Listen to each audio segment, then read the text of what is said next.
What's up, guys? Peace. All right, let's go ahead and get into NXT for February the 28th, 2023. This show was not that good. Just a lot of matches. It gave us nothing to really be excited about. You had a good couple spots here and there, but overall, man, this show wasn't that good. All right, so we kicked the show off with a massive brawl involving Drew Gulak, Charlie Dempsey, Hank Walker, Axiom, Edith NFA, and Malik Blade, Dabba-Kato, and a bunch of others.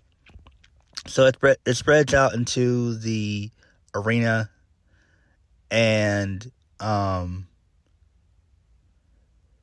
it seems like Malik and Edith were about to challenge Wes Lee, but then Dabba-Kato took them out, and then Apollo Crews he leaps, and him and Dabba-Kato, they brawl for a good bit, and then all of a sudden we see Nathan Frazer, who we haven't seen in about 5-6 months, come through. So Frazer rushes to the ring, gets a pretty decent pop from the crowd. So Nathan Frazer versus Wes Lee. Wes Lee wins via the cardiac kick for the 1-2-3. And he and Frazer, they embrace post-match. So it was okay. It was your typical work rate, flip-flop stuff, but it was all right, It didn't last too long. Good to see Nathan Frazer back to an extent, but then again, he's another guy from NXT UK that came over to NXT that does not have a character, and that is a problem with me. It's a problem. Like, seriously. It's a problem. All right, moving on. So, we got a vignette from JD McDonough. He shares details behind, he details the science behind his retinal tear and the emergency surgery needed to prevent him from losing the eye.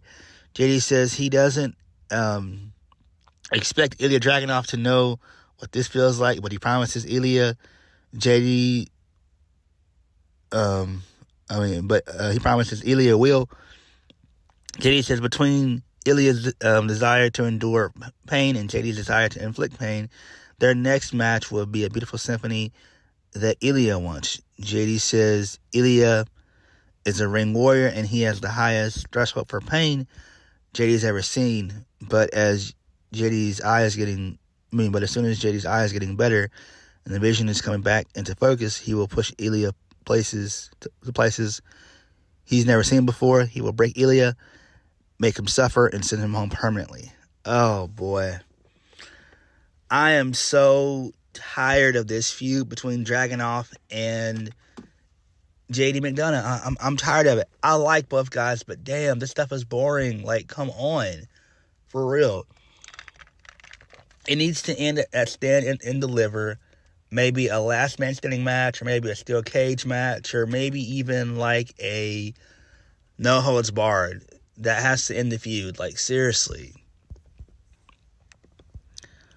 So, Briggs and Jensen, they're backstage. So, Jensen is back. I was thinking that it would have been better if he would have came back at Roadblock. So, he would have been gone for 2 straight weeks. But it didn't happen. So, Jensen is down because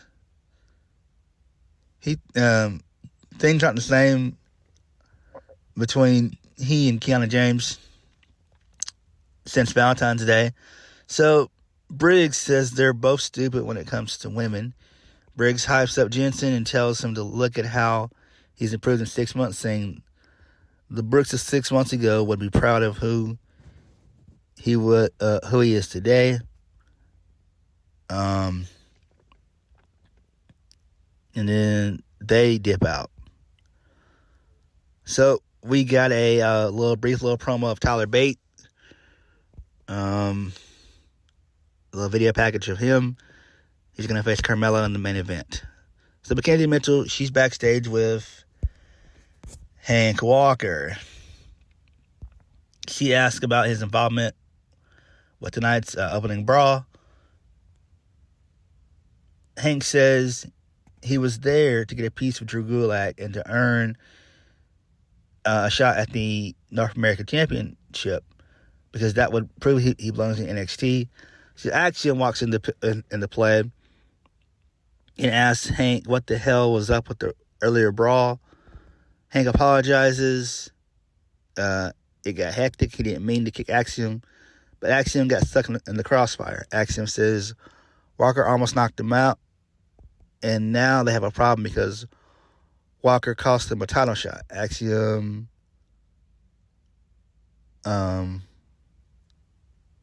goes to insinuate Waller stood no chance in the title match. So this pisses off Hank Walker, and then they start to brawl with one another, and then the refs, they're separated by the refs. Okay, that's pretty cool. Next, Indus versus Briggs and Jensen. So Indus, they win via a nasty clothesline. I'm trying to think who hit that. Was it Veer or was it... No, it was Sangha. No, it was Veer. It was Veer. So he did like a real nasty lariat. I was like, damn, that's some solid stuff right there. So they win, and then post-match, Jinder Mahal, he talks about their hunt for gold, and he apparently starts to address the creeds, saying that they're ready to finish this, but the question is, are you?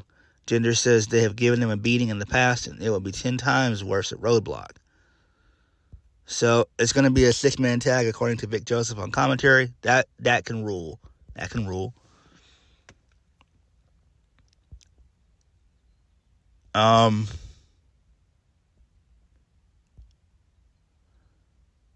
So Mackenzie was preparing to interview Nathan Frazer in the trainer's room when Katana Chance ran in and told the doctor they needed him immediately in the parking lot. So the camera follows the trainer, and Wendy Chu, she's attacked by somebody. That's pretty cool. That's kind of interesting, I guess. I wonder who's doing it.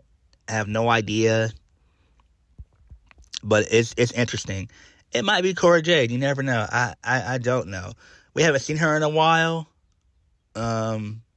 Since her little mini feud with Lyra Valkyria.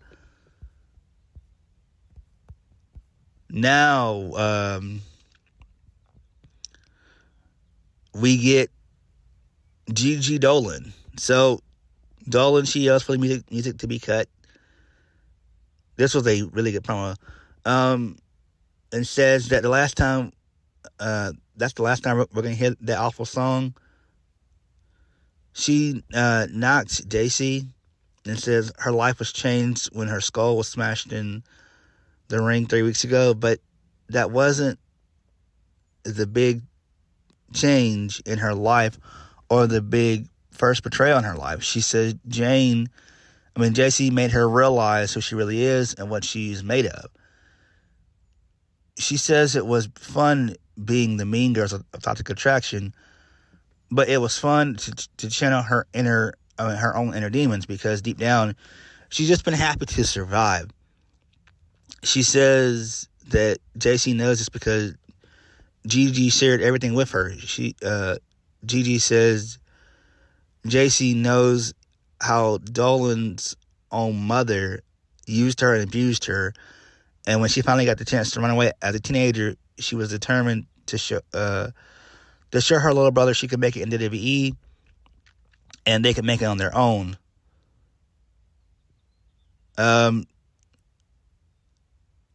Gigi talks more about getting knocked out and always standing back up. Gigi says Jacy to bring everything she has at Roadblock next week, but it will not be enough because she will use every bit of pain, suffering, and rage she has built up inside to hammer the final nail in the coffin of toxic attraction. This was a very solid babyface promo. I loved it. The crowd loved it. Really, really good shit here. Absolutely golden here. Loved it. I loved it. And I'm glad that they're doing this now at Roadblock instead of waiting until it's Stand and Deliver, which you could get a rematch with the two. I don't know what type of match you could do with that to continue the feud, but I'm glad that we are getting it at Roadblock. It makes a lot of sense. So, we get a Taste You segment. So, she walks in, she sits down. She's not as peppy and as loud as she usually is. So, Duke apologizes for what he said about her last week. And he knows that she's a very strong woman who can stand on her own. So, Hale, she thanks him and says she's sure Andre Chase will accept Duke's apology for what he said about Chase U. Duke says no. He meant what he said about Chase U. So, Andre Chase appears, asks Duke, is there a problem? And he says no. Andre Chase says the Chase U lesson for today is about famous WWE factions. But that's interrupted by Schism. They're on the screen, so they shock Thea Hale and the other students. So they all ask Chase U. They all ask how Chase U can be proud to represent the flag of a failing institution. Their reflection of Chase U and everything it stands for. The grass is always greener on the other side. There's plenty of shade on campus under the Schism's tree. Ava says Thea's body is still is in shock, but not because of any pain inflicted, but because she saw while I can be truly under the Schism's shade. Ava also says Thea can't unclean what is singed into her brain. She can't unhear what is also caught in her eyes. You know, they all repeat, Thea knows like 3 or 4 times. Gacy tells Duke to let it out. You know, the only flag you should be waving is the right one. And Chase U is it's nothing but an unaccredited school. So everyone should grab their textbooks and take the step to a better life under the Schism's tree, because you know the Schism's roots will grow deeper as they dismantle Chase U. And they burn a Chase U shirt. And then they all put their yellow mask on while they watch the shirt burn in a barrel. So Duke raises his hand. And Andre says, there's no time for questions. Chase will not let anybody talk to his students that way. He promises to deliver Gacy a Chase University-sized ass whipping at Roadblock next week to show his students what principles Chase U is built on. That's pretty cool. Interesting stuff. I'm not excited for the feud, though. Tony D. What I am excited about is Tony D. Well, no, my bad. We got Dijak. No.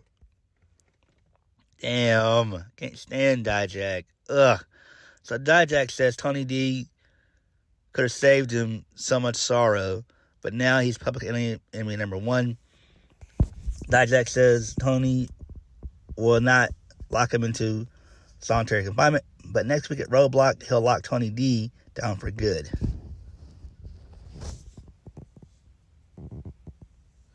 So then Vic Joseph, he confirms the jailhouse street fight will be held under no DQ, no countout rules. The only way you can win is lock your opponent in the jail cell to win. Okay. Next, Meiko Satomura versus Zoe Stark. Satomura wins via the Scorpio Rising. That's pretty cool. I love that move. Really cool stuff. And it was cool to see Roxanne on commentary. She still has that I'm happy to be here type of mentality still. She still has that character. But Booker T, told her, he said, you got to stop doing that. You got to have to, really bring it to Meiko Satomura. That's what he told her on commentary. So I think that Roxanne did pretty okay here on commentary. It should be a decent match next week. But after Meiko loses, what are they going to do with her? Like, are they going to put her on the main roster? Are they going to make her a producer or what? I mean, what? She's in her 40s. She's like, what, 41, 42? I mean, she doesn't need to be in NXT. Like, once she loses to Roxanne, she needs to go to the main roster. Maybe they might save her for the Raw or SmackDown after Mania, maybe. But they've got to get her up. My bad. They've got to get her up out of NXT. They've got to. Seriously. Like, she needs to be on the main roster doing something. I don't know what, but she cannot stay in NXT. She can't.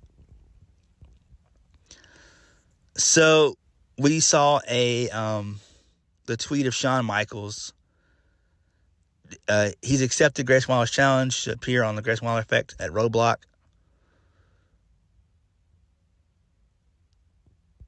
So, Mackenzie Mitchell, she's backstage at the trainer's room while Wendy Chu's being checked out. My girl, Tiffany Stratton, she walks up and says she will be out indefinitely because of the parking lot. Finally, she said it. She said it. The NXT parking lot, it don't play no damn games. It don't play any damn games. So, KC Squared, they come out from the trainer's room saying that it's not looking good for Wendy. Tiffany says the bright side is no one cares about Chu.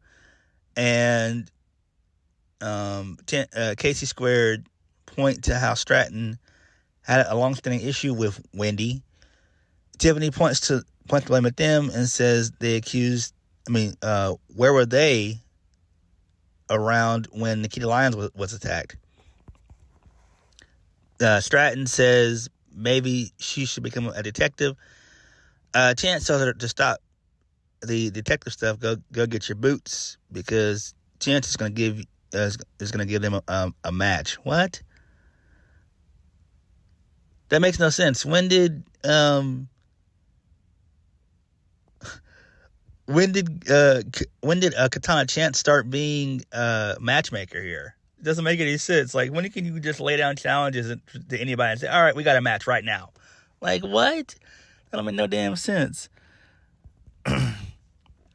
So, we get the Creed brothers. They're walking around backstage. So, they reluctantly approach Damon Kemp about teaming up one more time to take on Mahal and Indus. Kemp says they say that Kemp is still a bad person, but he has what they need to win this match. Kemp is shocked and asks if they're ready to put the band back together. He turns them down and says absolutely not, and asks if they were kidding him.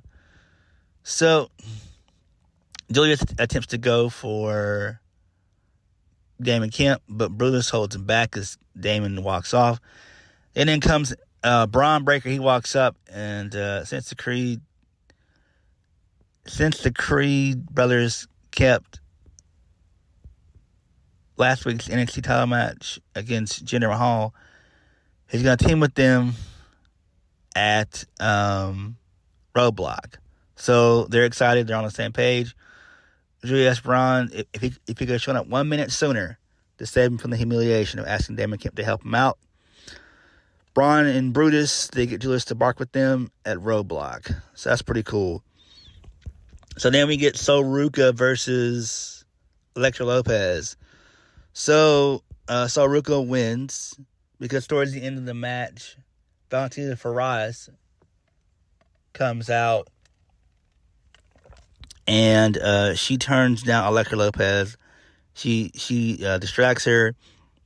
That allows Soruka to win via the Soul Snatcher for the win. And then post-match, Faraz gets into the ring. And she hits Elektra Lopez with the brass knuckles. So that was pretty cool, I guess. So she's not going to turn heel. Although I don't know what they're going to really do with Faraz. I really don't.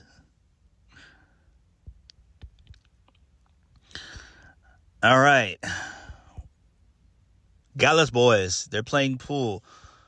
It's just Mark Coffey and Wolfgang. I have no idea what happened to Joe Coffey. I have no idea. I don't know if Joe is injured or what. We haven't seen him in months. We haven't. So Mark talks about how everyone respected them at NXT UK and how they had a run for the record books. He talks about what Pretty Deadly did last week and says nothing like that will ever happen at home.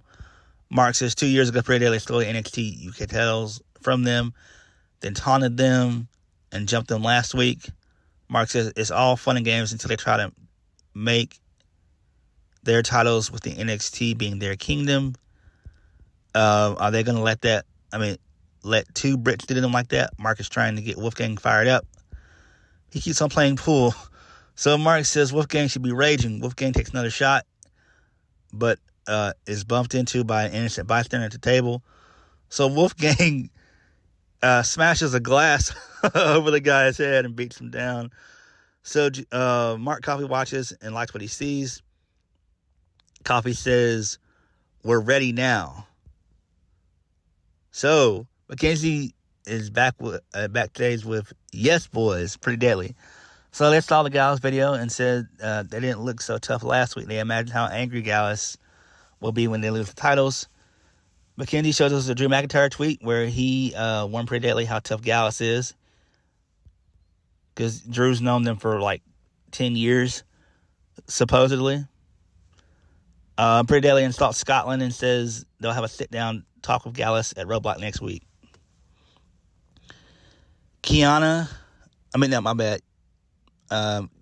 Chance versus Tiffany Stratton. So my girl Tiffany Stratton wins because Isla Dawn and Alba Fire, they got involved. So that was pretty cool. So she wins via the springboard moonsault. I love Tiffany Stratton. So good. So post-match, she gets on the mic and says she's proved that she's the best in all of NXT, and that will be good enough for everyone else, but she's never satisfied because she wants to be champion.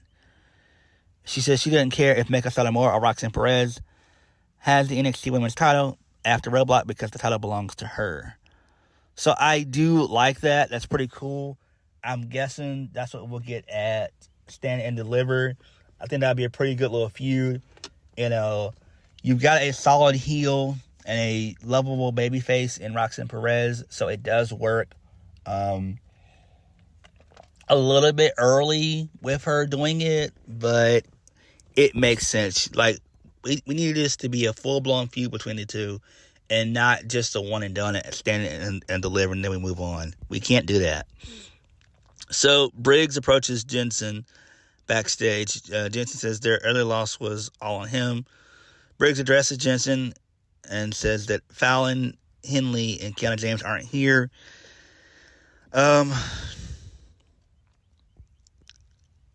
He says all he's got is Fallon and